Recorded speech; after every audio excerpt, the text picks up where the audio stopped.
नमस्कार दोस्तों,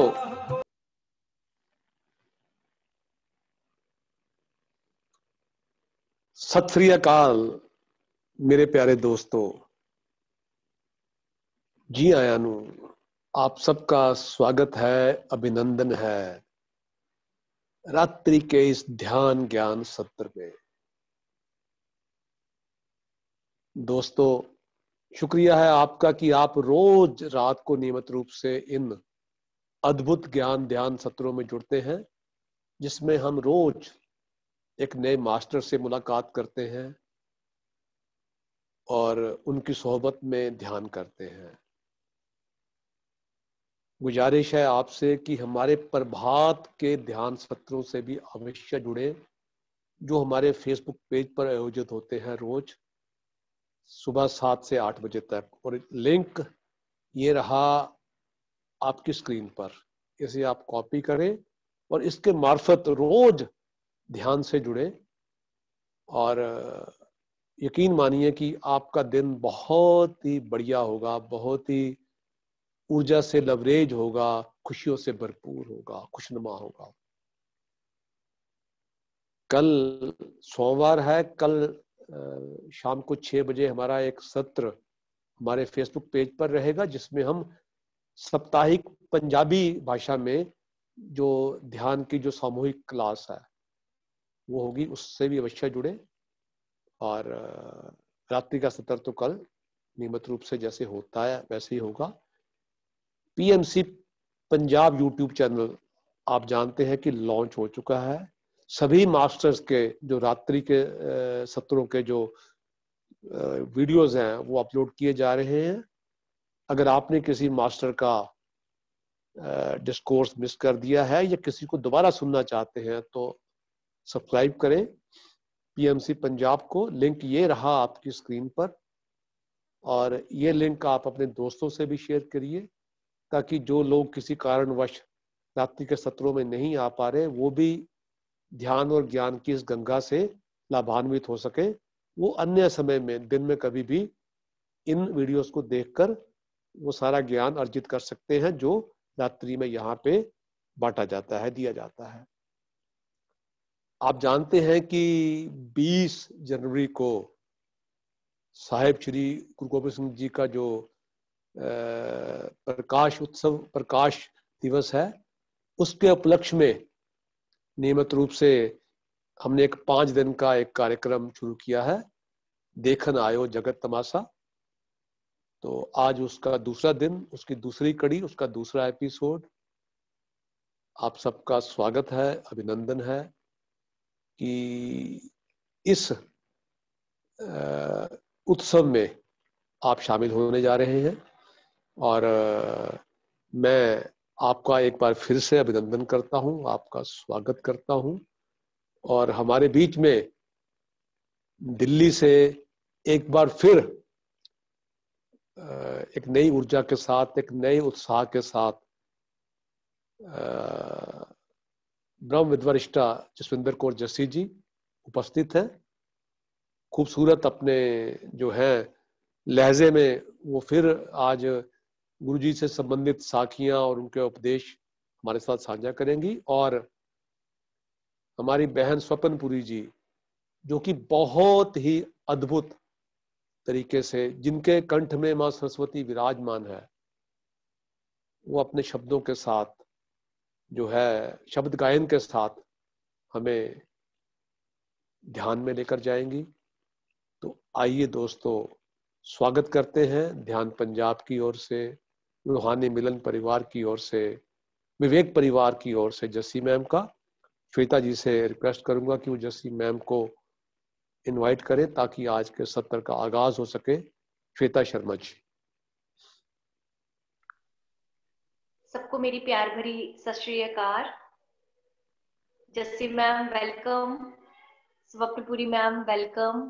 आप दोनों का बहुत बहुत स्वागत है ध्यान पंजाब। और मैम जो कल आपने बताया, और उसको सुनते ही इतनी एनर्जी मुझे अनुभव होनी शुरू हो गई। और जब स्वप्न मैम ने भजन मतलब गाया और एकदम से मैं इतनी डीप चली गई, मुझे कुछ देर बाद होश आया कि क्लास खत्म हो चुकी है और जूम भी बंद हो चुका है। सो इतनी ऊर्जा कल मुझे उत्पन्न हुई और बहुत ज्यादा तेज, मतलब आज चेंज लग रहा है अपने अंदर। सो आज फिर दूसरा दिन है, तो हम ऐसी उम्मीद करते हैं कि आज हम फिर से उसी ऊर्जा में हम आज एक पवित्र स्नान लेंगे। और जितने भी मेंबर्स अभी हमारे साथ जुड़े हैं, मैं उन सबका भी आभार व्यक्त करती हूँ और उनको वेलकम करती हूँ कि आप हर रात्रि हमारे साथ जुड़ते हैं। जैसी मैम, अब आपका वेलकम है, और आप जो भी गुरु जी के बारे में आज हमें ज्ञान देना चाहते हैं, उनके बारे में बताना चाहते हैं, हम उसको सुनने के लिए पूरी तरह से तैयार हैं। वेलकम। सत श्री अकाल। वाहिगुरु जी का खालसा, वाहिगुरु जी की फतेह। सभी पंजाब टीम को, विवेक परिवार को, श्री अनिल भारती जी को, श्वेता जी को, सभी मास्टर्स को मेरी प्यार भरी नमस्कार। दोस्तों, मैं आप सबका हार्दिक धन्यवाद देती हूँ, आभार व्यक्त करती हूँ कि आपके संयोग से मुझे नई नई चीजें सीखने के लिए मिल रही हैं।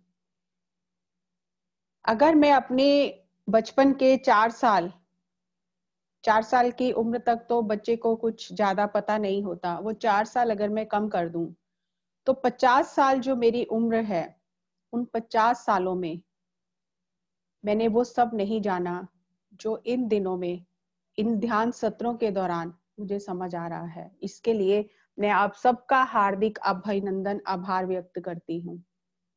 इसीलिए दोस्तों, कोई आगे नहीं है, कोई पीछे नहीं है, हम सब सहयात्री हैं। गुरबानी में कहा गया है कि अगर कोई व्यक्ति गुरु की एक भी शिक्षा अपने मन में धारण करके उस पर चल पड़े तो उसकी जो बुद्धि है, उसकी जो मत है, उसमें रत्न जवाहर माणिक भर जाते हैं। वो संसार में रहते हुए एक हीरा बन जाता है। ऐसा नहीं कहा कि सब कुछ आप धारण करो, एक भी शिक्षा अगर हम अपने जीवन में उतार लें तो वो एक शिक्षा ही हमारे जीवन का रूपांतरण कर देती है। अगर हमारे जीवन में कुछ भी बदलाव नहीं आ रहा तो इसका अर्थ है वो शिक्षा हमारे भीतर नहीं जा रही है। ये ऐसा ही है जैसा हम एक स्टोर में, एक कमरे में बहुत सारे बीजों को रख दें तो उनका कोई लाभ नहीं है। जब तक बीज धरती में नहीं जाएगा, वो गर्मी, सर्दी, बरसात, संघर्ष सहकर अपने आप को उस संघर्ष से बाहर नहीं निकालेगा, तब तक उस बीज में फल नहीं लगेंगे, वो वृक्ष नहीं बनेगा, वो पौधा नहीं बनेगा। तो हम इन 5 दिनों में एक दिन हम कर चुके हैं, आज दूसरा दिन है। एक शिक्षा, एक पर ही अगर मैं कहूं कि हम एक पर ही अपना ध्यान केंद्रित करें और वो हमारे भीतर एक बीज की तरह उतर जाए तो दोस्तों, ये पक्की बात है कि हम वैसे नहीं रहेंगे जैसे हम हैं। हमारा जीवन पूरी तरह से रूपांतरित हो जाएगा उस एक शिक्षा को जिससे कल से मैंने शुरुआत की है गुरु जी के प्रेरणा से। चमत्कारिक सोच, मिरेकुलस थिंकिंग, जो हमें विरासत में मिली है लेकिन हम भूल गए हैं। 5 मिनट आंखें बंद करके अपने मन को खाली करेंगे, अपने मन को गुरु जी की ऊर्जा, प्रकाश और उस चमत्कारिक बीज को हृदय में ग्रहण करने के लिए स्वयं को तैयार करेंगे।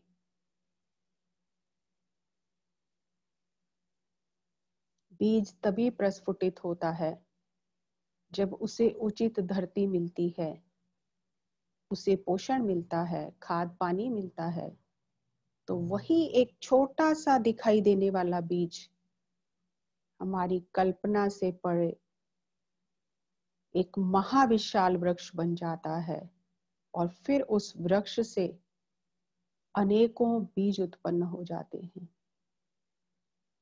ऐसा ही हमारे गुरुओं का, संतों का, योगियों का, महापुरुषों का इतिहास है जो हमें विरासत में मिला है।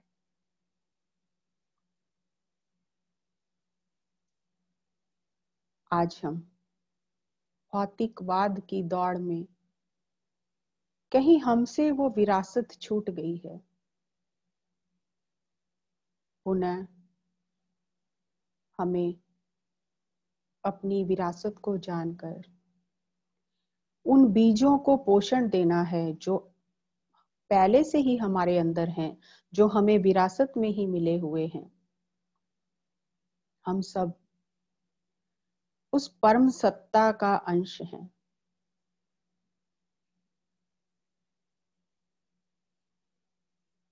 हम ही गोविंद हैं, हम ही भगवान हैं। अहम ब्रह्मास्मि कहा गया है, लेकिन वो जो बीज रूप में ब्रह्म हमारे अंदर है, हमें उसे पोषण करके वृक्ष बनाना है और ब्रह्म स्वरूप हो जाना है। सांसों के साथ सरल, सुगम, सहज ध्यान। कहीं जाने की जरूरत नहीं, किसी से मार्ग भी पूछने की जरूरत नहीं। अपने ही घर में बैठकर सुविधा अनुसार अपने समय में सुख आसन में बैठकर जब चाहे तब हम ध्यान कर सकते हैं। आज हमारा जीवन भौतिक स्तर पर तो बहुत आरामदायक हो गया है, लेकिन आध्यात्मिक स्तर पर हम पिछड़ गए हैं। एक समय था जब आध्यात्मिक स्तर बहुत उन्नत था, लेकिन भौतिक सुख आराम उतने अधिक नहीं थे। अभी हमें इन भौतिक सुखों के बीच में रहते हुए अपने आध्यात्मिक स्तर को पुनः ऊपर उठाना है। सांसों के साथ रहें। आती हुई सांस, जाती हुई सांस। Last 10 seconds.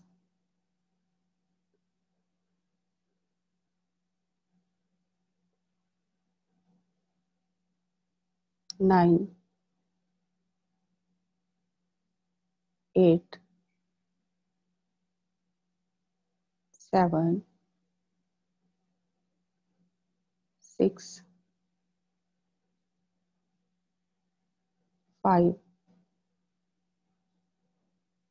4, 3, 2, 1, 0। धीरे धीरे अपने हाथों को खोलकर अपनी आंखों पर रखें 5 सेकंड के लिए। 5, 4, 3, 2, 1, 0। अपनी हथेलियों के बीच में ही अपनी आंखें खोलकर ध्यान से बाहर आ जाएं। Give a big clap for meditation. Thank you, thank you, thank you. दोस्तों, कल हमने जाना कि मिरेकुलस थिंकिंग, चमत्कारिक सोच, हमें अध्यात्म की ऊंचाइयों की ओर ले जाती है। उस चमत्कारिक सोच का आधार क्या है? उस चमत्कारिक सोच का आधार साधना है, विचारों से मुक्त मन है। तभी हमें ऐसे विचार हमारे भीतर उत्पन्न होंगे जो सपने में भी हम कल्पना नहीं कर सकते। और जब ऐसे विचार हमारे भीतर, चमत्कारिक विचार उत्पन्न होंगे, तो हमारा जो संकल्प शक्ति है वो बढ़ जाएगी और जो भी संकल्प हम करेंगे वो सिद्ध होने लग जाएंगे। लेकिन उन सब का आधार, धर्म का आधार क्या है? धर्म का आधार, अध्यात्म का आधार है साधना। स्वयं की आत्मा को उस स्तर तक विकसित कर लेना कि वो परमात्मा हो जाए। गुरु गोविंद सिंह जी ने 9 साल की उम्र में गुरगद्दी प्राप्त करने के पश्चात जो संकल्प किया, जो उद्घोष किया कि मैं ऐसा खालसा पंथ बनाऊंगा जो लाखों की भीड़ में पहचाना जाएगा। और उस संकल्प को पूरा करने के लिए खाली संकल्प कर लेना ही काफी नहीं है। उस संकल्प को पूरा करने के लिए दिन रात प्रयास करना पड़ता है, उस संकल्प को ऊर्जा देनी पड़ती है, दिन रात सोते जागते उस संकल्प के बारे में सोचते रहना है, तभी वो संकल्प समय आने पर सिद्ध होता है। उसके लिए गुरु जी ने जो पहले गुरुओं की रीत थी उसी का पालन किया कि प्रातः ब्रह्म मुहूर्त में अमृत वेले सेवा, सिमरन और गुरबानी का पाठ होता, ताकि सबसे पहले जो हमारी जीवन की प्राथमिकता है वो है हम अपनी आध्यात्मिक प्रगति करें, आत्मा की प्रगति करें, साधना करें और उससे अपनी दिनचर्या की शुरुआत करें। जब हम धर्म का पालन करते हैं तो कहते हैं जो धर्म है फिर वही हमारी रक्षा करता है। और उस समय जो समय के अनुसार जो पढ़े लिखे पंडित ज्ञानी लोग थे, वो संस्कृत में जो ग्रंथ लिखे होते थे वो दूसरों को नहीं बताते थे, उनका अध्ययन नहीं करवाते थे। और जो आम जनता है, जो सत्य के खोजी हैं, जो धर्म के मार्ग पर चलना चाहते हैं, वो सभी उससे वंचित रहते थे। और जो भी वो पुरुष पंडित, ज्ञानी, मौलवी, काजी बता देते थे, लोग उसी को सत्य मान लेते थे। और उन्होंने सत्य के ऊपर इतने पर्दे डाल दिए कि सत्य क्या है ये पता ही नहीं चलता था।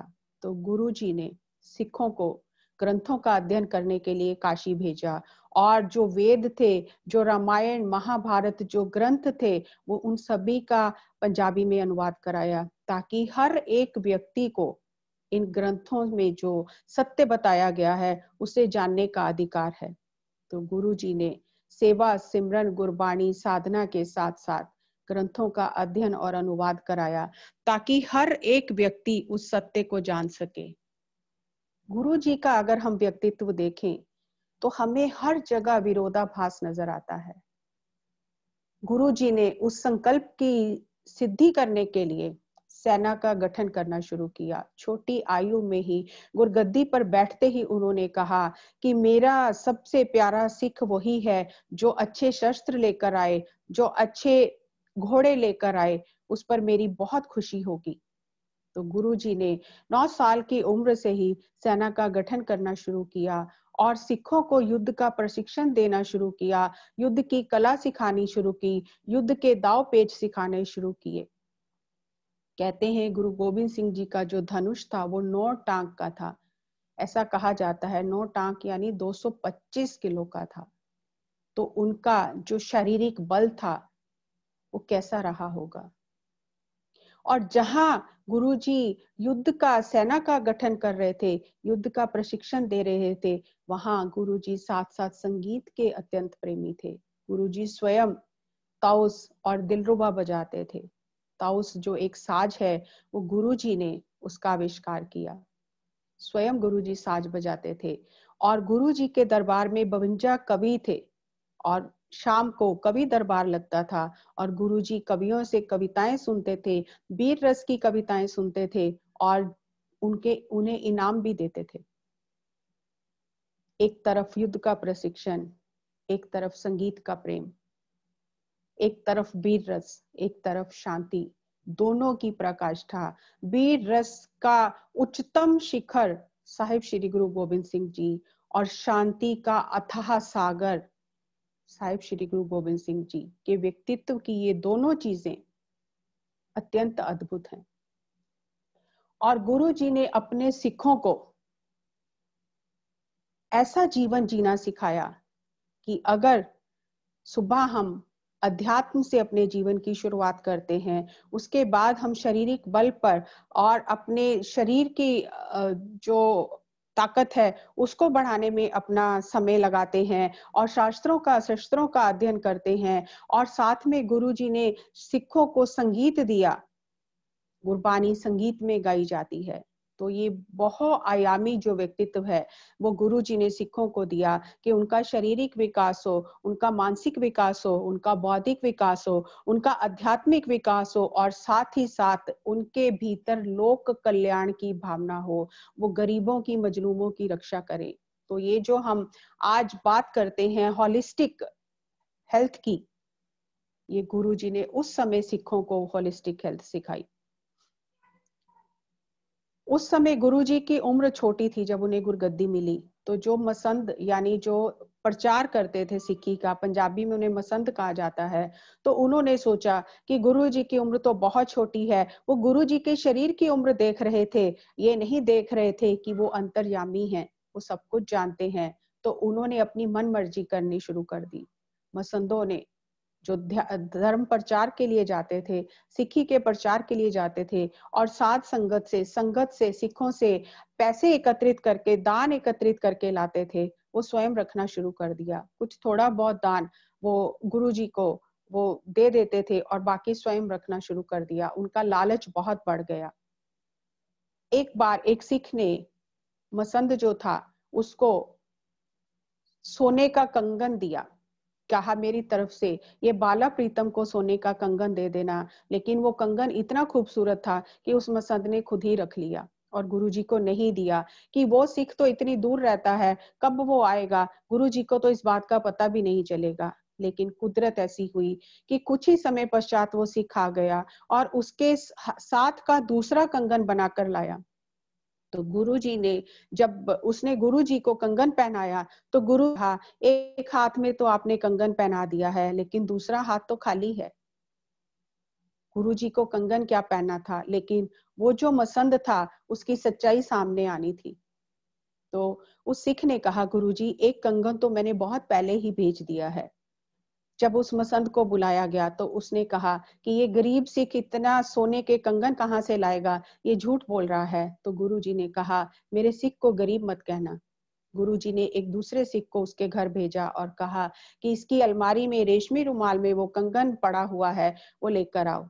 तो वो सिख कंगन लेकर आया और गुरुजी ने उस मसंद का, उस जो प्रचार के लिए जाता था, जो दान इकट्ठा करके लाता था, उसका पर्दा खोल दिया। इस तरह से अनेक ऐसे मसंद थे जिनको गुरुजी ने दंडित भी किया। लेकिन जहां एक तरफ साधक सिख गुरु मानकर, सर्व अंतर्यामी मानकर उनकी आराधना करते थे, उनकी सेवा करते थे, समर्पण के लिए तत्पर रहते थे, वहां दूसरी ओर ऐसे भी लोग थे जो उन्हें बालक समझते थे, उन्हें छोटा बच्चा समझते थे कि इन्हें क्या पता चलेगा। तो दोनों चीजें साथ साथ चलती रही और जब जब ऐसा समय आया तो गुरुजी ने उनका जो पर्दा था वो खोल दिया। एक सिख जो था वो सोने का काम करता था, उसने गुरुजी को कहा कि मेरा बहुत मन है कि मैं आपके लिए एक सुंदर पालकी बनाऊं। तो गुरुजी ने कहा कि ठीक है। खजांची को कहा कि जितना सोना ये कहता है खजाने में से उतना सोना इसको दे दिया जाए। तो वो सिख सोना लेकर चला गया और कुछ समय पश्चात पालकी बनाकर लाया। तो पालकी देखकर सारी संगत बहुत खुश हो गई, इतनी अद्भुत, इतनी शानदार पालकी बनी थी। गुरुजी ने मुखी सिखों को कहा कि लकड़ियां इकट्ठी करो, और जब लकड़ियां बहुत सारी इकट्ठी हो गई तो गुरुजी ने कहा इसके ऊपर पालकी रखकर आग लगा दो। तो सारी संगत हैरान हो गई, इतनी सुंदर पालकी, और गुरुजी कह रहे हैं लकड़ियों के ऊपर रखकर इसको आग लगा दो। लेकिन गुरु का आदेश था तो सिखों ने वैसा ही किया। और जब वो पालकी का पूरा सोना गल गया तो उसमें से जितना सोना दिया गया था केवल उसका 10% सोना निकला, बाकी सारा पीतल था। तो गुरुजी ने कहा कि ये जो मसंद हैं अब ये रास्ते से भटक गए हैं।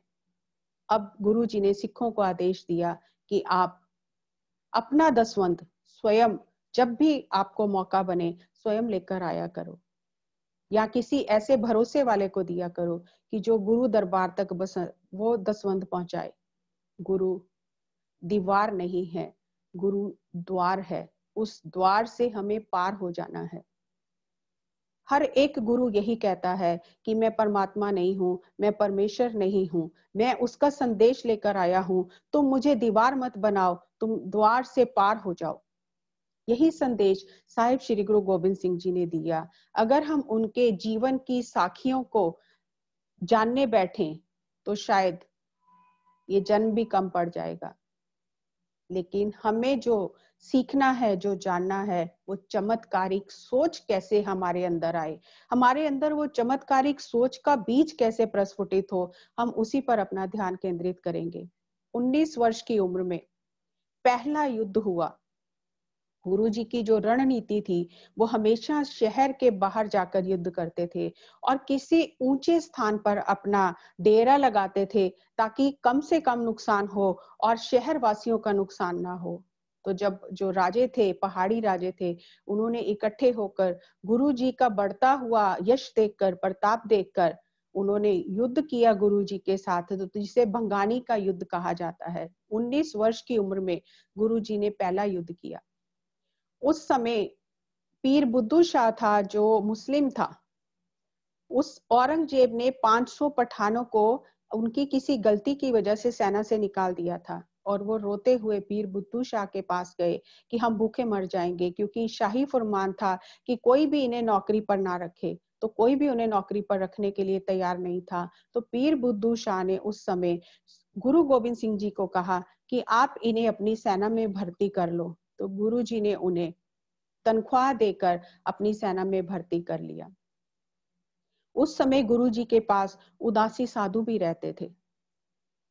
लेकिन जब युद्ध हुआ, भंगानी का जब युद्ध हुआ, जब पता चल गया कि युद्ध का समय आ गया है, तो वो जो 500 पठान थे वो गुरु जी का साथ छोड़कर चले गए और जो उदासी साधु थे वो भी साथ छोड़कर चले गए। और जो 500 पठान थे वो जाकर पहाड़ी राजाओं के साथ मिल गए कि गुरुजी के पास तो जो सेना है वो प्रशिक्षित नहीं है और गुरुजी के पास तो दुकानदार व्यापारी लोग हैं, जो सिख हैं वो युद्ध करना भी नहीं जानते हैं, उनके पास शस्त्रों की भी कमी है, सेना की भी कमी है। हम आपके साथ मिल गए हैं, हम अवश्य ये युद्ध जीत लेंगे। लेकिन दोस्तों, यहाँ पर फिर वही बात आती है, जब हम सिर्फ अपने लॉजिकल माइंड से, जो हमें दिखाई दे रहा है, हम अपने भौतिकवाद से, अपने भौतिक मन से जब चीजों को समझते हैं तो बिल्कुल भिन्न होती हैं। और जब हमारी चमत्कारिक सोच होती है, जब हमारा परमात्मा के साथ, उस परम सत्ता के साथ में संबंध होता है, तो हमारी सोच और हमारे संकल्प बिल्कुल अलग होते हैं। जब युद्ध हुआ तो हरिचंद जो राजा था वो बहुत ताकतवर था, बहुत बड़ा तीरंदाज था। उसे लगा गुरुजी की तो उम्र कम है, ना इन्हें रणनीति आती है, ना इन्हें युद्ध नीति की समझ है, तो मैं इन्हें पकड़ लूंगा और मैं इन्हें मृत्यु दूंगा। तो गुरुजी भी जानते थे कि हरिचंद बहुत अच्छा तीरंदाज है। तो गुरुजी युद्ध के मैदान में हरिचंद के सामने गए और गुरुजी ने कहा कि हरिचंद, तू पहले तीर चला, मैं तेरी तीर अंदाजी देखना चाहता हूं। तो हरिचंद बहुत हैरान हो गया। उसने कहा कि कोई भी योद्धा अपने दुश्मन को वार करने के लिए नहीं कहता, इन्हें तो बिल्कुल भी युद्ध नीति नहीं आती है, मैं तो एक ही वार में इनका काम समाप्त कर दूंगा। जब उसने तीर चलाया, वो तीर गुरुजी को छू कर निकल गया। गुरुजी ने कहा, हरिचंद, मैंने तो सुना था तू बहुत बड़ा तीरंदाज है, पर तेरा तीर तो खाली चला गया, एक और तीर चला। तेरे मन में ये रह ना जाए कि मैं कर सकता था, मैं कर नहीं पाया। तब उसे लगा कि उसका मन और विचलित हो गया, उसका मनोबल गिर गया कि ये मेरे साथ क्या हो रहा है। और जब दूसरा मौका दिया, दूसरा मौका भी वह चूक गया। गुरुजी ने कहा, मैं फकीर हूँ, अभी मेरा रोष नहीं जागा, अभी मुझे क्रोध नहीं आया है, तू एक तीर और चला। तो हरिचंद ने सोचा, इस बार मैं इनके पेट का निशाना बनाकर तीर मारता हूँ, कहीं तो लग जाएगा। तो जैसे ही उसने गुरुजी के पेट का निशाना बनाकर तीर चलाया, तो गुरुजी की कमर में जो पेटी बंधी हुई थी उसे पार करके तीर पेट को छू गया और थोड़ा खून आ गया। तो गुरुजी ने कहा, जबे बाण लाग्यो तबे रोष जाग्यो, अब मेरा रोष जाग गया है, अब तुझे तीर चलाना तो नहीं आता, अपना बचाव कर ले। तो गुरुजी ने एक ही तीर से हरिचंद को मृत्यु के घाट उतार दिया और वो भंगानी का युद्ध जीत लिया। वो जो 500 पठान छोड़कर गए थे, उनके बदले में पीर बुद्धू शाह, जिसके पास 700 मुरीद थे, चेले थे, उनके साथ, अपने पुत्रों के साथ आकर युद्ध में गुरुजी का साथ दिया। यहाँ दोस्तों, दो तीन चीजें बहुत ही चमत्कारिक, सोचने वाली, देखने वाली, समझने वाली हैं। जब युद्ध शुरू हुआ था, हरिचंद के पास जाने से पहले जब पठान उस तरफ से युद्ध कर रहे थे राजाओं के साथ मिलकर, तो गुरुजी के पास जो साधु छोड़कर चले गए थे, सिख ने आकर बताया कि गुरुजी साधु सब छोड़कर चले गए हैं, तो गुरुजी ने कहा कि देखो कोई बचा है कि सभी चले गए हैं। तो पता चला एक जो उनका प्रधान था वो नहीं गया था। तो गुरुजी ने कहा यानी बीज तो रह गया है, बीज रह गया है तो चेले और बन जाएंगे। तो महंत जो कृपाल दास था उसने गुरुजी को कहा, गुरुजी मेरा भी मन कर रहा है मैं युद्ध में जाऊं। तो गुरुजी ने कहा आपको तो युद्ध करना आता नहीं है, हथियार शस्त्र चलाने आते नहीं हैं, आप युद्ध में कैसे जाओगे। तो उसने कहा गुरुजी ये जो मेरे हाथ में ये लकड़ी का डंडा है भारी, मैं इसी के साथ युद्ध करूंगा, आप मुझे जाने की आज्ञा दो। सोच भी नहीं सकते, सामने इतनी सेना है, युद्ध करना आता नहीं है, पता और ये भी पता है कि युद्ध में मारे भी जा सकते हैं, लेकिन चमत्कारिक सोच कि मैं निश्चय ही अपनी जीत करूंगा। गुरु जी से आशीर्वाद पाकर महंत कृपाल दास युद्ध में गए और उन्होंने कई पठानों को मृत्यु के घाट उतार दिया। ऐसे ही गुरु जी के पास एक हलवाई जिसका नाम लालचंद आता है वो खड़ा था। उसने कहा गुरुजी मुझे भी युद्ध में जाने की आज्ञा दो। तो गुरुजी ने कहा आपको तो सिर्फ तोलना आता है, आपको तो युद्ध करना नहीं आता, शस्त्र पकड़ने नहीं आते, आप युद्ध में जाकर क्या करोगे। तो उसने कहा गुरुजी आप मुझे बस इतना बता दीजिए कि ढाल कौन से हाथ में पकड़नी है, तलवार कौन से हाथ में पकड़नी है, और मुझे आशीर्वाद दो और मैं जाकर युद्ध के मैदान में मैं दुश्मनों का मुकाबला करूंगा और इन्हें मृत्यु के घाट उतारूंगा। दोस्तों जिसने कभी तलवार पकड़ी ना हो, जो सामने देख रहा है युद्ध हो रहा है, जाने जा रही हैं, उस समय गुरुजी के पास खड़े होके, गुरुजी के चमत्कारिक ऑरा में खड़े होके वो गुरुजी से ये पूछ रहा है, ये कह रहा है कि बस मुझे इतना बता दो तलवार किस हाथ में पकड़नी है और ढाल किस हाथ में पकड़नी है। ये चमत्कारिक सोच, ये निडरता, ये निर्भयता जो गुरुजी ने सिखों को दी है, यही हमें चाहिए अपने अंदर। इसी को हमें अपने अंदर धारण करना है। हम सामने के हालात देखकर, सामने की परिस्थितियां देखकर, लोगों की बातें सुनकर इतना डर जाते हैं कि हम जीना ही भूल जाते हैं। गुरुजी ने जीना ही नहीं मरना भी सिखाया कि मृत्यु भी एक उत्सव है, अगर मरना है तो पूरे जोश के साथ मरना है। तो वो लालचंद जो हलवाई था उस समय उसने घोड़ा लिया, गुरुजी से तलवार ली और ढाल ली और युद्ध के मैदान में चला गया और जाकर कईयों को मृत्यु के घाट उतार दिया। और बाद में गुरुजी ने राजा हरिचंद का जब वध कर दिया तो वो जंग गुरुजी जीत गए और उस समय साहिबजादा अजीत सिंह जी का जन्म हुआ। क्योंकि जंग की जीत की खुशी आई थी तो गुरुजी ने साहिबजादे का नाम अजीत सिंह रख दिया। और उस समय गुरुजी 3 साल से अधिक समय पांवटा साहब में रहे, वो नगर बसाया और फिर आनंदपुर आ गए। दोस्तों ऐसी चमत्कारिक सोच गुरुजी ने सिखों को दी, निडरता से, जो मृत्यु को एक दुल्हन समझकर उसका वरण करने अपनी इच्छा से गए।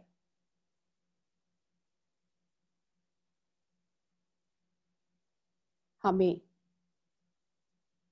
यही इस गुरुपुरब में चमत्कारिक सोच अपने भीतर लेकर आनी है, तभी हमारा जीवन चमत्कारिक होगा। इसी तरह बहुत गुरुजी ने अपनी दूरदृष्टि से, अपनी दिव्य दृष्टि से देख लिया कि अब ये युद्ध होते ही रहेंगे, कोई ना कोई आता ही रहेगा। तो गुरुजी ने अनंतपुर साहिब जाकर किलों का निर्माण किया।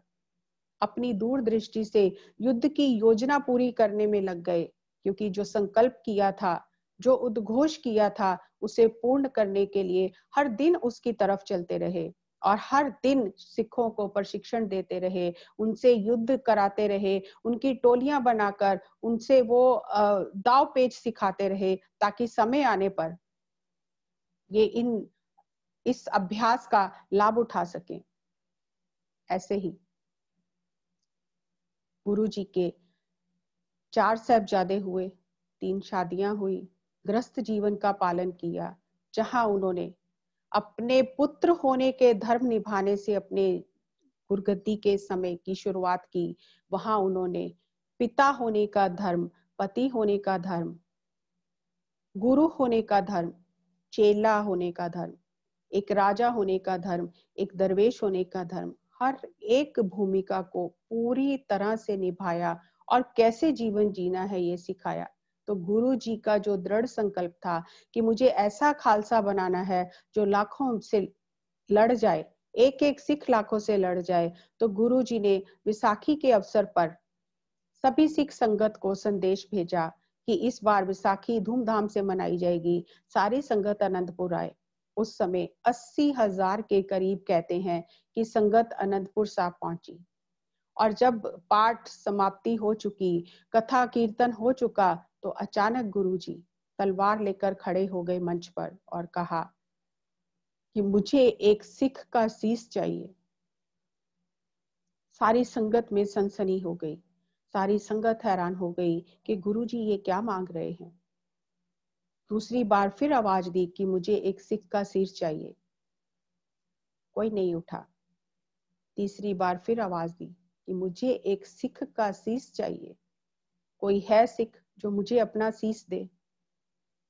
यहाँ फिर वही बात आ जाती है, जब तक हम अपने विचारों में उलझे रहते हैं, जब तक हमारा मन विचलित होता है, हमारा मन शांत नहीं होता है, हम गुरु की उस पहेली को समझ ही नहीं सकते कि गुरु क्या चाह रहा है, गुरु क्या कह रहा है, गुरु की आज्ञा का पालन कैसे करना है। लेकिन भाई दया राम जी उठे और उन्होंने कहा, गुरुजी मेरा शीश हाजिर है। कैसे उठे वो? क्योंकि अपने जो सीमित मन के दायरे से बाहर आ गए और स्वयं को उस परमात्मा से, उस परम सत्ता से, गुरु से जब जोड़ा, गुरु से जब संबंध बनाया, तब पता चला गुरु क्या कह रहे हैं। तो खड़े होकर सामने आ गए और कहा, गुरुजी मेरा शीश हाजिर है। गुरुजी उनको ले गए, उनका शीश ले लिया और फिर दूसरी बार आकर कहा कि मुझे एक और सिख का सिर चाहिए। फिर भाई धर्म सिंह जी खड़े हुए, तीसरी बार भाई हिम्मत सिंह जी खड़े हुए, भाई मौकम चंद जी खड़े हुए, भाई साहब सिंह जी खड़े हुए। इन पांचों को गुरुजी ने नवीन वस्त्र पहनाकर अमृत तैयार किया, सतलुज से जल मंगाया, लोहे का एक बर्तन लिया, बाटा जिसे बोलते हैं, और 2 धारी खंडा उसमें चलाकर 5 बानियों का पाठ किया। और जब गुरुजी अमृत तैयार कर रहे थे, तो माता साहेब देवा जो थी वो आई और उन्होंने अमृत में पतासे डाल दिए कि गुरुजी ये संतुलित जीवन जिए, कहीं ऐसा ना हो कि वीर रस तो बहुत भर जाए और मिठास खत्म हो जाए और कहीं आपस में ही झगड़ा ना करने लग जाए। तो इसीलिए संतुलित जीवन चाहिए, तो इन्हें अमृत के साथ, वीर रस के साथ साथ मिठास भी होनी चाहिए। तो गुरुजी ने उन 5 सिखों को अमृत छकाया और उसके बाद, तब तक गुरुजी का नाम गोविंद राय था, उसके बाद गुरुजी ने उन 5 सिखों के आगे हाथ जोड़कर कहा कि आप मेरा ही रूप हो, मेरा ही खास रूप हो, आप अब मुझे भी गोविंद राय से गोविंद सिंह कर दो, मुझे भी अमृत छका दो। कैसा गुरु और शिष्य का संबंध होता है, कैसी गुरु और शिष्य की रमज होती है, ये हमें गुरु गोविंद सिंह जी के जीवन से पता चलती है। उस समय भाई दया सिंह जी ने कहा, ऐसे परिपूर्ण सिख जो गुरु से मिले ही हुए हैं, जिनमें और गुरु में कोई भेद नहीं है, तो उन्होंने गुरु जी को कहा, गुरु जी आपने हमें अमृत दिया है, हमारे शीश लिए हैं, आप अब अमृत लेना चाहते हो तो आप क्या दोगे? इतनी हिम्मत, इतनी जरूरत वही कर सकता है जिसका गुरु के साथ जो अभेद हो गया है, कोई भेद नहीं रहा है। तो गुरु जी ने कहा मेरा शीश हाजिर है। तो भाई दया सिंह जी ने कहा ये तो बात सही नहीं है कि एक गुरु भी एक ही शीश दे और शिष्य भी एक ही शीश दे। तो गुरु जी ने कहा, भाई दया सिंह जी मेरा सर्वंश इस अमृत के लिए, इस खालसा पंथ के लिए मैं अपना सर्वंश दान कर दूंगा, मुझे अमृत छकाकर गोविंद राय से गोविंद सिंह बना दो। और उस दिन गुरुजी ने 5 प्यारे जो सजाए उनको अपना खास रूप दिया और कहा ये खालसा पंथ है और जब भी ये पंथ जहां जरूरत पड़े आज्ञा करेगा तो गुरु भी इसकी आज्ञा का पालन करेगा। तो खालसा पंथ सजाया अमृत तैयार किया, क्योंकि गुरुजी जानते थे कि ये जो आत्मा इतनी सोई हुई है, इसको जगाने के लिए अंदर से गुरबाणी और साधना चाहिए। तो गुरुजी की स्वयं की शक्ति और वाणी की शक्ति चाहिए। तो गुरुजी ने अमृत तैयार करके सिखों को अमृत छकाया और स्त्रियों को समान अधिकार दिया, जाति पाति का भेद खत्म कर दिया और ये कहा कि हर एक सिख आज के बाद अपने नाम के पीछे सिंह लगाएगा, वो शेर है, और हर एक स्त्री अपने नाम के साथ कौर लगाएगी, वो राजकुमारी है। सिंह, शेर। जहां हम चमत्कारिक सोच की बात कर रहे हैं, वहां गुरुजी ने सिंहों को वो शब्द दिया कि वो शब्द जब हम कहें कि हम सिंह हैं, तो वो हमारे अंदर उस शब्द से शक्ति का संचार हो जाए। तो वो चमत्कारिक शब्द, चमत्कारिक सोच दोनों जोड़ दिए और स्त्रियों को भी समान अधिकार दिए कि स्व रक्षा करना, अपने स्वाभिमान की रक्षा करना हर किसी का जन्म सिद्ध अधिकार है। हर किसी को अपने स्वाभिमान की रक्षा करनी है, क्योंकि उस समय पठान और मुगल जो थे वो स्त्रियों पर बहुत अत्याचार करते थे। तो गुरुजी ने स्त्रियों को भी मार्शल आर्ट, वो युद्ध नीति वो सिखाया ताकि वो अपनी रक्षा कर सकें। गुरुजी ने कहा कि अगर तुझे मेरे साथ प्रेम का खेल खेलने का शौक है तो अपने सिर को तली पर रख कर आ जा। सिर को तली पर रखने का मतलब है अपने जो सोच है, नकारात्मक सोच है, जो तेरी सीमित सोच है, उससे बाहर आ जा, अपने मन से बाहर आ जा। तभी तो गुरु के मार्ग पर चल सकता है, तभी तो गुरु को जान सकता है। जहां एक तरफ गुरुजी का ये रूप सामने आया और गुरुजी ने कहा, इसीलिए कहा जाता है वहां वहां गोविंद सिंह आप पे गुरु चेला। कहा गुरु होकर उन्होंने उनको अमृत छकाया और फिर उनके सामने हाथ जोड़कर कहा कि मुझे भी गोविंद राय से गोविंद सिंह बना दो, और वो चेला बन गए। ये विरोधाभासी जो गुरु गोविंद सिंह जी का व्यक्तित्व है, अद्भुत व्यक्तित्व है। जहां एक तरफ युद्ध हो रहे हैं, जहां एक तरफ युद्ध का प्रशिक्षण दिया जा रहा है, वहां दूसरी ओर युद्ध के मैदान में एक सिख भाई कन्हैया जिनका नाम है, वो दुश्मनों को भी पानी पिला रहे हैं। जब सिखों ने गुरुजी से शिकायत की कि हम युद्ध करते हैं, हम मुगलों को मारते हैं और ये भाई कन्हैया जी उन्हें पानी पिलाकर फिर उठा देते हैं और फिर वो हमारे साथ युद्ध करने लग जाते हैं। जब भाई कन्हैया जी को गुरु गोविंद सिंह जी ने बुलाकर पूछा कि आप दुश्मनों को भी पानी पिलाते हो, तो भाई कन्हैया जी ने उत्तर दिया, गुरुजी मुझे तो कोई दुश्मन नजर ही नहीं आता। मैं जब भी पानी डालता हूँ, मैं आप ही के मुख में पानी डालता हूँ, मुझे तो आपके बिना कुछ और नजर ही नहीं आता। तो गुरुजी ने प्रसन्न होकर भाई कन्हैया जी को गले लगा लिया और कहा कि आज के बाद ये मलहम और पट्टी भी साथ में रखो, जहां पानी पिला रहे हो वहां उनके जख्मों की मरहम पट्टी भी कर देना। गुरु गोविंद सिंह जी के तीर के साथ 1 तोला सोना लगा होता था कि अगर उनके तीर से दुश्मन जख्मी हो जाए तो उस सोने से उसका इलाज हो जाए, और अगर वो शरीर छोड़ दे तो उसका अंतिम संस्कार हो जाए। प्रेम का मतलब ये नहीं है कि हम अपने परिवार से प्रेम करें, अपने मित्रों से प्रेम करें। प्रेम की परिभाषा बहुत ही व्याप्त है। गुरुजी ने कहा, जिसने उस मानवता से प्रेम किया है, जिसने हर किसी में उस परमात्मा को देखा है, उसी ने प्रभु को पाया है, और सभी के अंदर उसी की ज्योत है। मानस की जात सभे एके पहचान वो, कोई हिंदू मुस्लिम कोई नहीं है, सभी मानव हैं, सभी एक ही जात के हैं और सभी के अंदर उस परमात्मा की ज्योत है। जिसने उस ज्योत से प्रेम कर लिया, जिसने सबके अंदर उस ज्योत को देख लिया, फिर वो ब्रह्म ज्ञानी हो गया, उसे ब्रह्म का ज्ञान हो गया। तो सिखों का शंका निवृत्त हुआ। गुरुजी ने कहा कि मेरे कोई किसी से वैर नहीं है, मैं तो जो मुझे परमात्मा ने आदेश दिया है धर्म की स्थापना करने का, उसकी स्थापना करने के लिए ही मैं आया हूँ। मेरा किसी से कोई व्यक्तिगत वैर नहीं है। तो जो भी युद्ध करने आते थे, कई ऐसी साखियां आती हैं, वो आकर गुरुजी का रूप देखकर, गुरुजी के दर्शन करके उनका मन बदल जाता था और वे गुरु के सिख हो जाते थे। तो यहाँ कोई हिंदू मुस्लिम या किसी और जाति की बात नहीं है, यहाँ अपनी आत्मा को जागृत करके उस मार्ग पर चलने की बात है।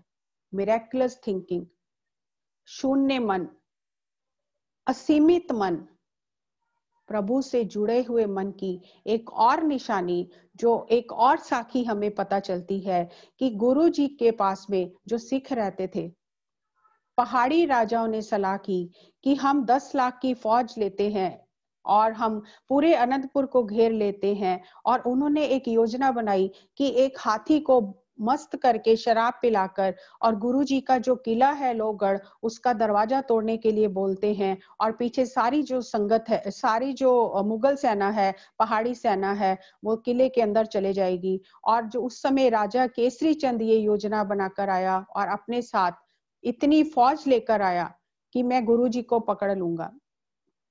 तो गुरुजी के पास एक सिख था जिसका नाम दुनी चंद आता है।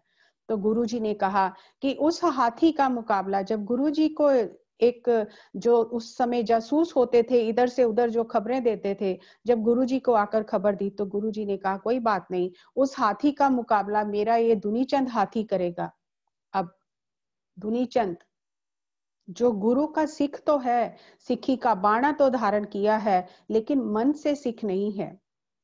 वो डर गया और रातों रात वो किले की दीवार कूदकर अपने गांव जाने के लिए, जब किले की दीवार से कूदा तो उसकी टांग टूट गई और उसके जो साथी थे उसे उठाकर उसके गांव ले गए। सुबह जब गुरुजी को पता चला कि वो दुनी चंद तो यहाँ से भाग गया है, तो गुरुजी ने कहा कोई बात नहीं, मेरा हाथी के साथ मुकाबला करने के लिए बचित्तर सिंह शेर मुकाबला करेगा। तो भाई बचित्तर सिंह जी हाथ जोड़कर गुरुजी के सामने शीश निवाया कि गुरुजी, आपका बल, आपका आशीर्वाद, उसी से सब कुछ हो जाएगा। मेरे धन भाग हैं कि आपने मेरा चुनाव किया है। तो गुरुजी ने अपने हाथों से उसे नागनी बरछा दिया, जो आज भी अनंतपुर साहब में है। और उसके भाई उदय सिंह जी को गुरुजी ने कहा कि जहां एक और बचित्तर सिंह जी हाथी का मुकाबला करेंगे, दूसरी ओर आप उदय सिंह जी को कहा कि आप केसरी चंद का मुकाबला करना। युद्ध नीति बनाकर गुरुजी ने लोहगढ़ का दरवाजा खोलकर दोनों सिखों को सेना के साथ बाहर भेजा। भाई बचित्तर सिंह जी, जिनका कद भी छोटा था, उन्होंने गुरु जी को याद करके हाथी जिसको शराब पिलाई गई थी, पूरी तरह से वो लोहे से ढका हुआ था, उसके माथे में इस तरह से नागनी बरछा मारा कि हाथी तड़पता हुआ, चिल्लाता हुआ मुगल सेना की ओर मुड़ गया। और उतने में भाई उदय सिंह जी ने केसरी चंद का सिर गुरु जी के द्वारा दी हुई तलवार से अलग कर दिया। मिरेकुलस थिंकिंग, चमत्कारिक सोच, निश्चय कर अपनी जीत करो। कोई शंका नहीं, कोई संशय नहीं कि क्या हो जाएगा, कहीं ऐसा ना हो जाए, कहीं अगर मेरा वार ना सही गया तो। कोई शंका नहीं, गुरु पर भरोसा, समर्पण का भाव, चमत्कारिक सोच और मन शून्य, विचारों से मुक्त, निम्न सोच से मुक्त मन। और ये चमत्कारिक सोच ने सिखों के जीवन में चमत्कार कर दिए। गुरु जी ने अपने जीवन में गृहस्थ आश्रम का पालन किया और वही सिखों को सिखाया कि संन्यास लेने की आवश्यकता नहीं है, घर परिवार छोड़कर कहीं जाने की आवश्यकता नहीं है। घर में रहकर, परिवार में रहकर अपनी आध्यात्मिक प्रगति करनी है, साधना करनी है, अपने शरीर को, मन को, बुद्धि को विकसित करना है, अपनी आत्मा को विकसित करना है और साथ ही साथ मानवता का, समाज का, लोक कल्याण का, भलाई का काम करना है। स्वयं के लिए ही जीना नहीं है। हमारे इस धरती पर आने से ये धरती और सुंदर हो जाए और लोगों के दुख दूर हो जाएं, तभी हमारा जीवन सफल है। तो गृहस्थ आश्रम की महानता, कि संन्यास नहीं लेने की जरूरत। तो गुरु जी ने जो गुरबानी उच्चारण की है, उसमें एक शब्द है, रे मन ऐसो कर संन्यासा, बन से सघन सबे कर समझो, मन ही माहे उदासा। घर छोड़कर वनवास में जाने की आवश्यकता नहीं है। इस शब्द के साथ, गुरु जी की इस वाणी के साथ हम आंखें बंद करके ध्यान में उतरेंगे। हमारे अंदर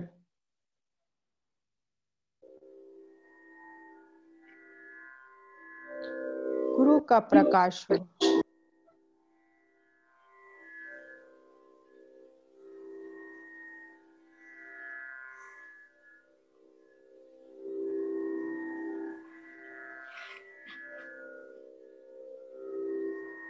रे मन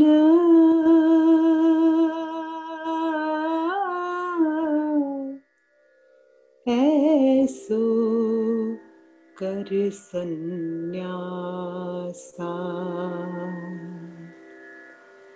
रे मन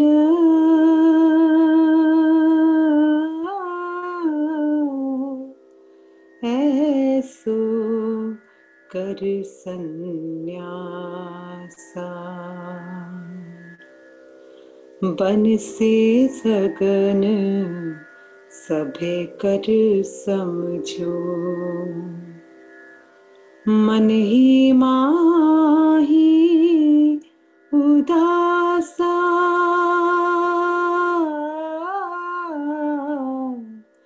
रे मन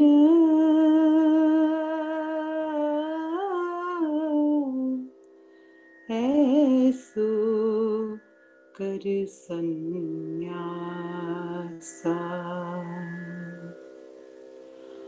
जत की जटा जोग को मज्जन, नेम के नखन बढ़ाओ,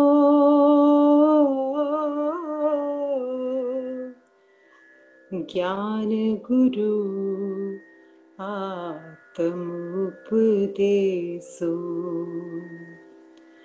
नाम भभूत लगाओ,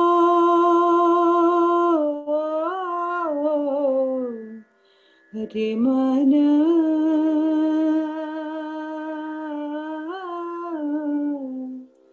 ऐसो कर सन्यासा, रे मन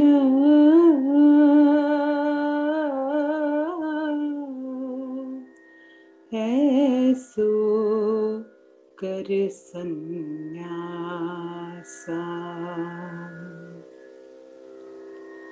अल्प आहार सुलभ सी निद्रा, दया क्षमा तन प्रिय, सील संतोख सदा निर्वाहिबो, है बो त्रिगुण अति,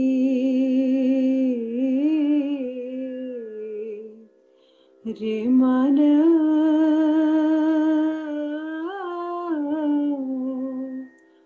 ऐसो कर सन्यासा,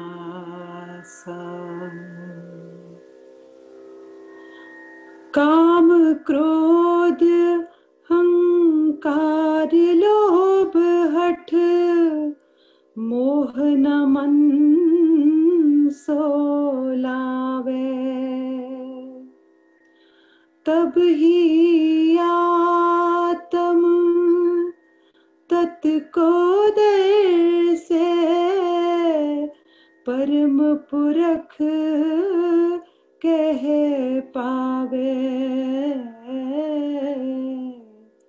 रे मन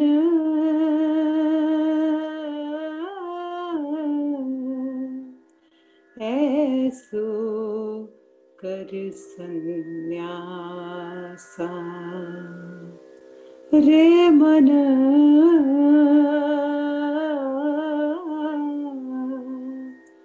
ऐसो कर सन्यासा, ऐसो कर सन्यासा।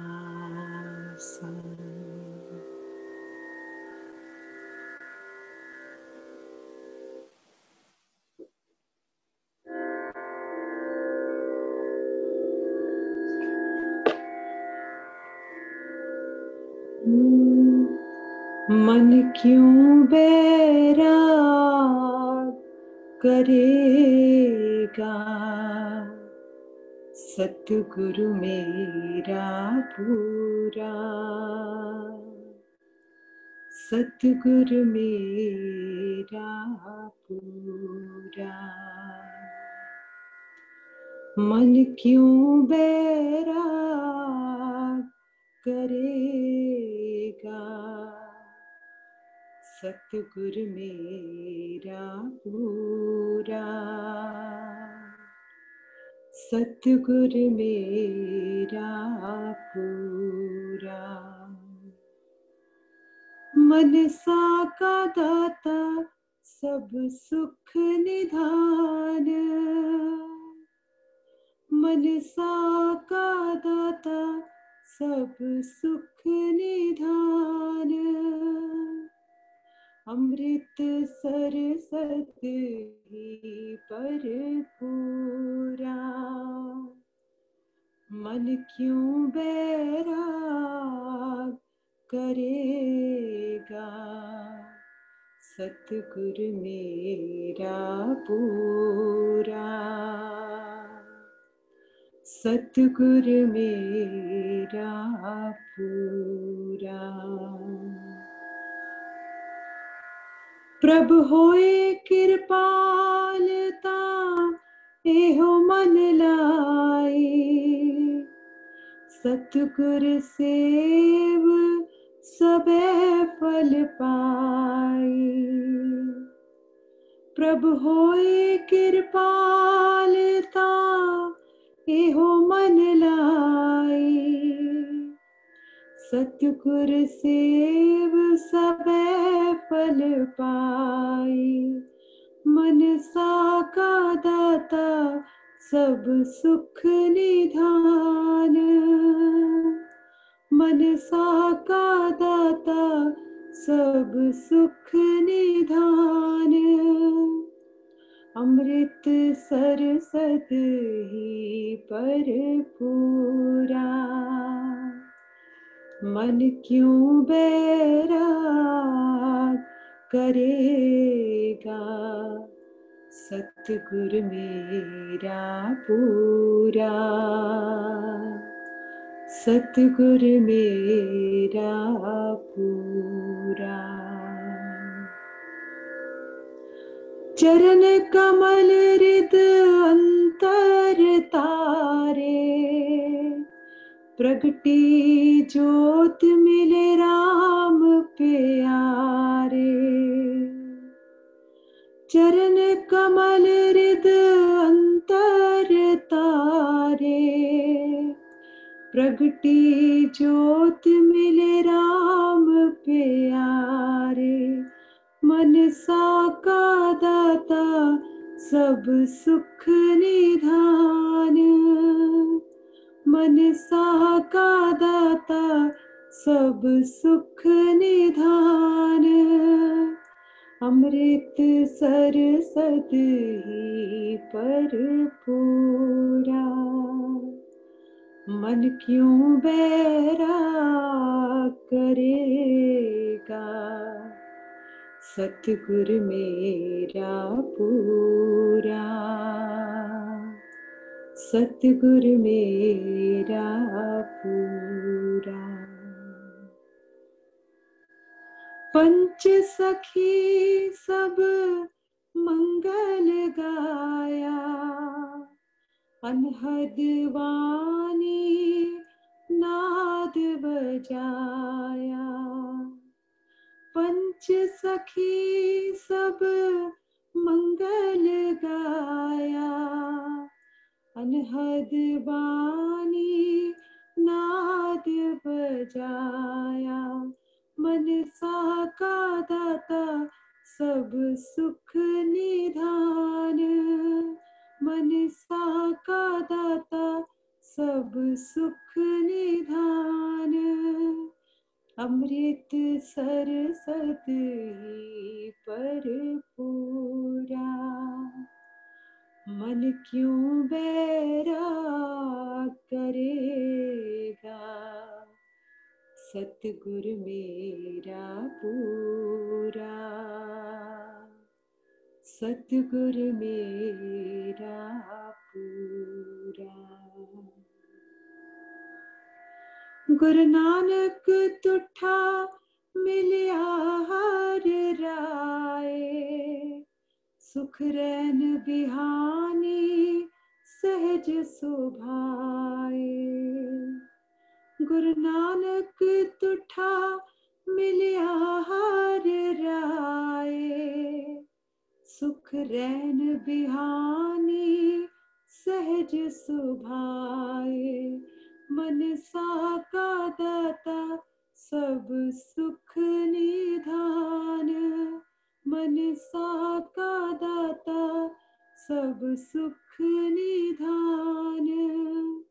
अमृत सरसद ही भरपूरा, मन क्यों बैरा करेगा। सतगुर मेरा पूरा,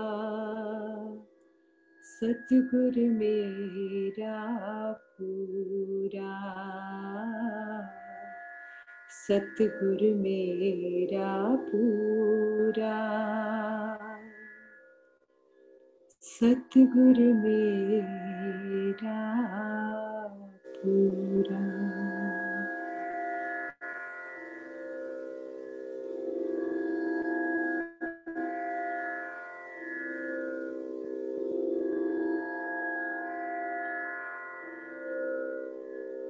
सांसों के साथ रहें।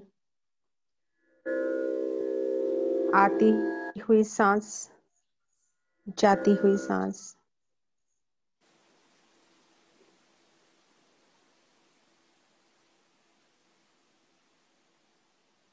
गुरु के उपदेश को, गुरु के प्रकाश को, गुरु की शिक्षा को अपने हृदय में उतारने का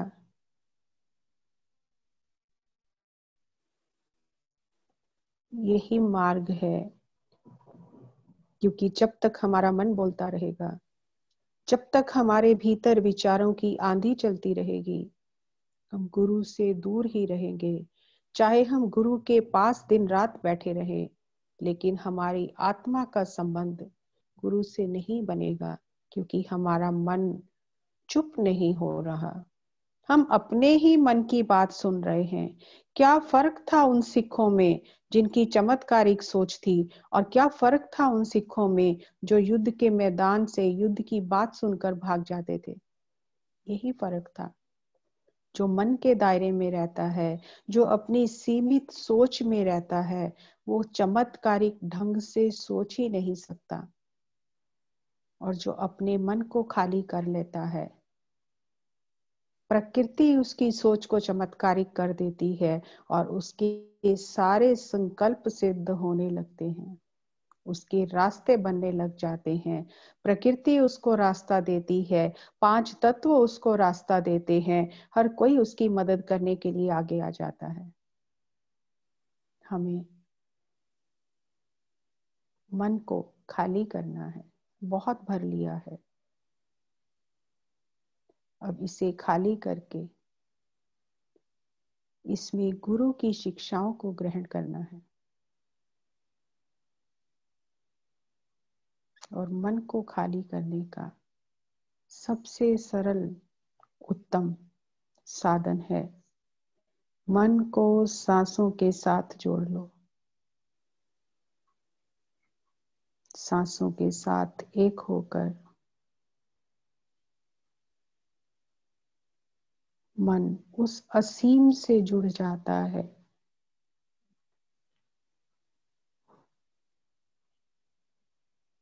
जहां कोई डर नहीं, कोई चिंता नहीं, कोई फिक्र नहीं, कोई दुख नहीं, आनंद ही आनंद है। जहां जीवन भी एक उत्सव है, मृत्यु भी एक उत्सव है।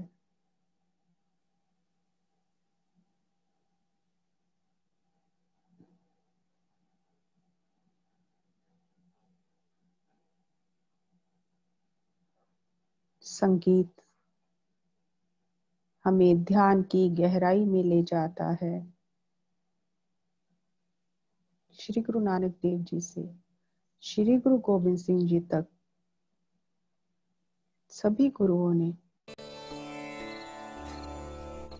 गुरबानी और संगीत को जोड़ा है।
मैं हूँ परम पुरख को दासा, देखन आयो जगत तमाशा।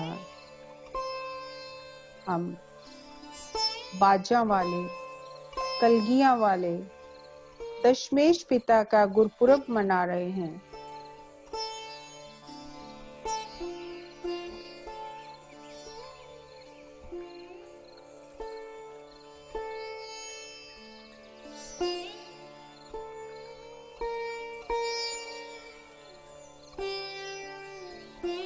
हमारे भीतर कुछ चमत्कारी सोच का बीज प्रस्फुटित हो जाए तो हमारा गुरपुरब मनाना सफल हो गया।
लास्ट 5 मिनट सांसों के साथ रहें।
जिसने केवल गुरु से प्रेम किया, गुरु के उपदेशों को मन में धारण किया,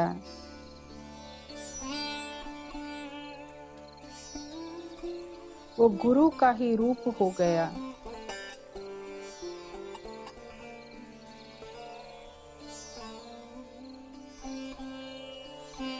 गुरु में और उसमें कोई भेद नहीं रहा।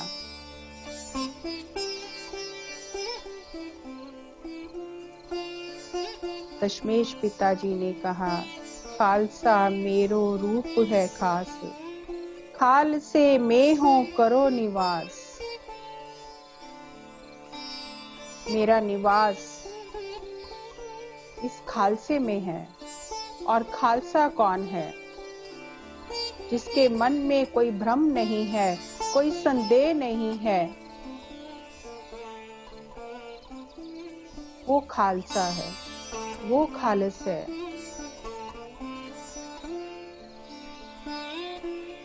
जिसकी सोच चमत्कारिक है, वो खालसा है।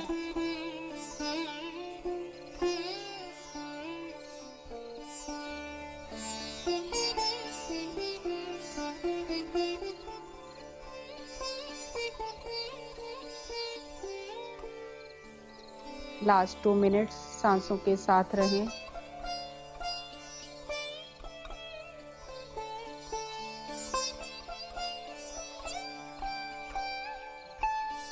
दशमेश पिताजी ने अपने जीवन की हर भूमिका में धर्म को आगे रखा, क्योंकि उनका तो अवतरण ही धरती पर धर्म की स्थापना के लिए हुआ था। 9 साल की उम्र में उन्होंने अपने पिता को कहा, आप धर्म की रक्षा करो।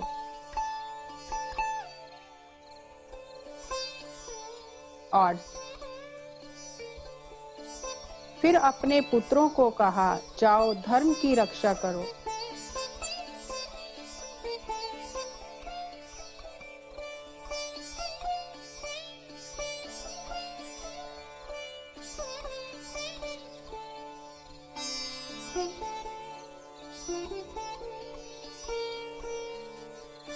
धर्म की रक्षा के लिए अपना सर्वंश बलिदान कर दिया।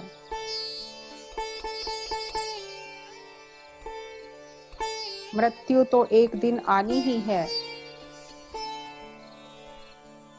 फिर मृत्यु गौरवमयी मृत्यु क्यों ना हो कि एक बार इस तरह से मरना आ जाए कि फिर बार बार मरना ही ना पड़े।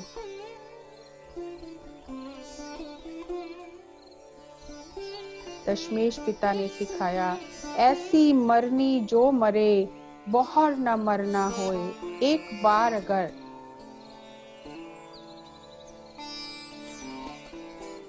धर्म के लिए मरना आ गया, सत्य के लिए मरना आ गया, तो फिर जब इस तरह से मृत्यु को गले लगा लिया तो फिर जन्म नहीं, फिर मृत्यु नहीं।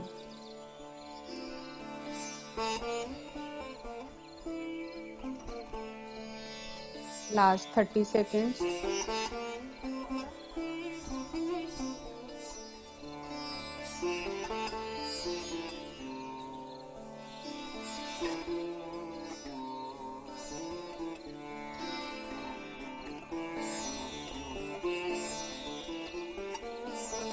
Ten seconds. 9, 8, 7, 6, 5, 4, 3, 2,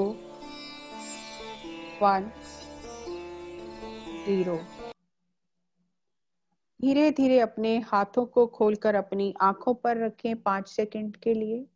5, 4, 3, 2, 1, 0।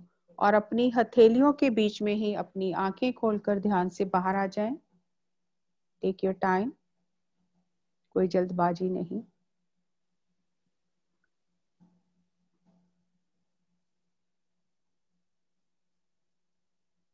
Give a big clap for meditation. दसम पिता गुरु गोबिंद सिंह जी ने अपने जीवन काल में 14 युद्ध किए और 14 के 14 युद्ध ही जीत लिए, क्योंकि युद्ध केवल बाहुबल से, शस्त्रों से, सेना से जीते नहीं जाते। युद्ध धर्म की स्थापना के लिए हुए, धर्म के लिए जो युद्ध हुए वो धर्म से ही जीते जाते हैं। वो आत्मिक बल से जीते जाते हैं, वो चमत्कारिक सोच से जीते जाते हैं, वो निडरता से जब हम अपने जीवन को जीते हैं तभी हम जीत को हासिल कर सकते हैं।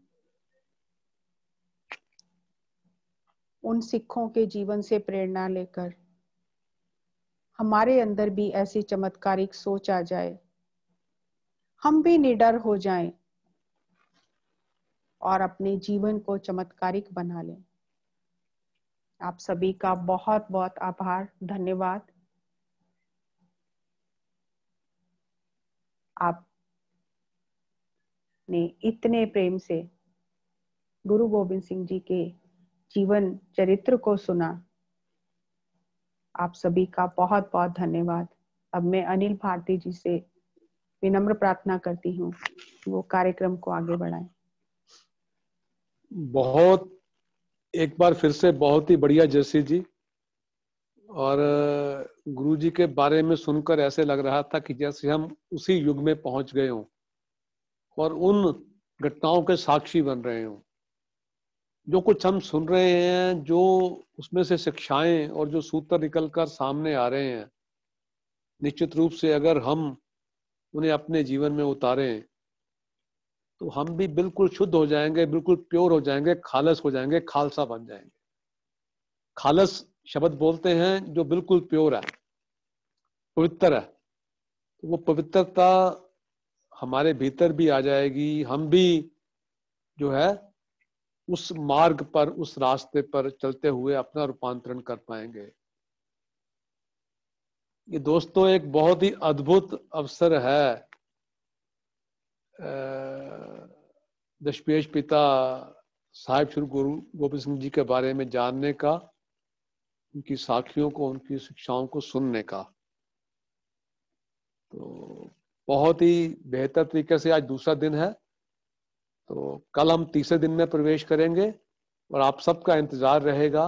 अपने दोस्तों को, साथियों को अधिक से अधिक संख्या में इसके बारे में जानकारी दें, ताकि ये जो एक प्रकाश पर्व को जो जिस तरीके से हम यहाँ पे मना रहे हैं, उस अमृत वेला में, उस अमृत घड़ी में, उस अमृत यात्रा में बाकी लोग भी शामिल हो सकें, उसका लाभ उठा सकें। और एक बार फिर से मैं जस्सी मैम का, आप सबकी ओर से, विवेक परिवार की ओर से, ध्यान पंजाब की ओर से और स्वपनपुरी जी का हृदय से आभार व्यक्त करता हूं कि उन्होंने भी बहुत ही बेहतरीन शब्द गायन के माध्यम से ध्यान का सफर हमें करवाया। तो इन दोनों विभूतियों का आभार व्यक्त करते हुए अब समय हो गया है आपसे इजाजत लेने का। तो दोस्तों, कल फिर मिलते हैं इस यात्रा के तीसरे पड़ाव पे, थर्ड एपिसोड के साथ। तब तक आपसे इजाजत। शुभ रात्रि, शब्बा खैर, अपना ख्याल रखिएगा। Thank you, thank you, thank you.